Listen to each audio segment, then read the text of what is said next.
भारत से दिया गया शेख हसीना का हालिया साक्षात्कार सिर्फ एक पूर्व प्रधानमंत्री का बयान नहीं, यह एक अनुभवी नेत्री की राजनीतिक समझदारी और आत्मविश्वासी वापसी की घोषणा है। लंबी चुप्पी तोड़कर दिया गया यह साक्षात्कार देश की राजनीति में नई चर्चा की शुरुआत कर चुका है।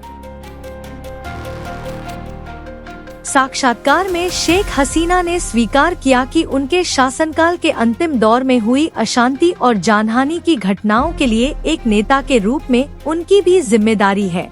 बांग्लादेश की पारंपरिक राजनीति में जहां जिम्मेदारी से बचना आम बात, वहां उनका यह बयान कई लोगों के लिए ईमानदारी का प्रतीक बन गया है। उन्होंने स्पष्ट कर दिया कि जवाबदेही से वह पीछे नहीं हटती।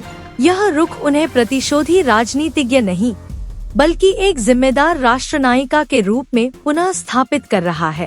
तो बांग्लादेश के उद्धार करे আমরা নিয়ে এসেছি, आज के बांग्लादेश কেন श्रीलंका হবে?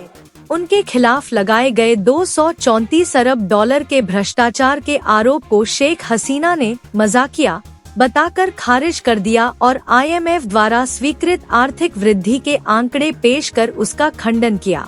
उन्होंने दावा किया कि उनके शासनकाल में बांग्लादेश की अर्थव्यवस्था में 450% की वृद्धि हुई, जो लूटपाट नहीं बल्कि विकास केंद्रित शासन का प्रमाण है।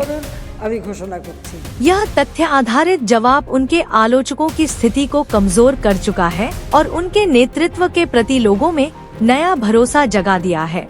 एमडी चाकरी पावा डॉक्टर मोहम्मद यूनुस एरकम हजार हजार कोटी टाकार मालिक हलो कोत्थेके?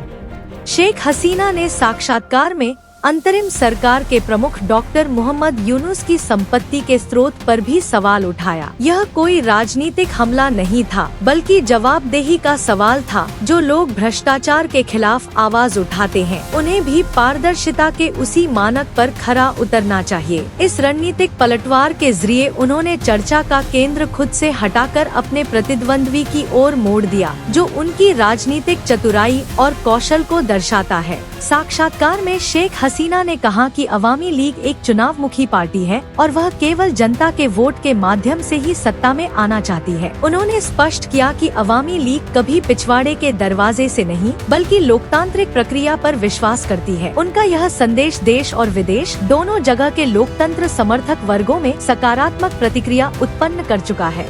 इस साक्षात्कार में शेख हसीना ने दिखा दिया कि निर्वासन में रहते हुए भी वह राजनीतिक रूप से सक्रिय है और योजनाबद्ध तरीके से मैदान में लौटने की तैयारी कर रही हैं। जिम्मेदारी स्वीकार करना, तथ्यों पर आधारित तर्क देना और प्रतिद्वंद्वियों को चुनौती देना, इन सब के मेल से यह उनके वापसी की शुरुआत प्रतीत होती है, ऐसा मानते हैं राजनीतिक विश्लेषक। अवामी लीग के भीतर इस साक्षात्कार ने नई ऊर्जा भर दी है और देश की राजनीति में एक नए समीकरण के संकेत दे रहा है।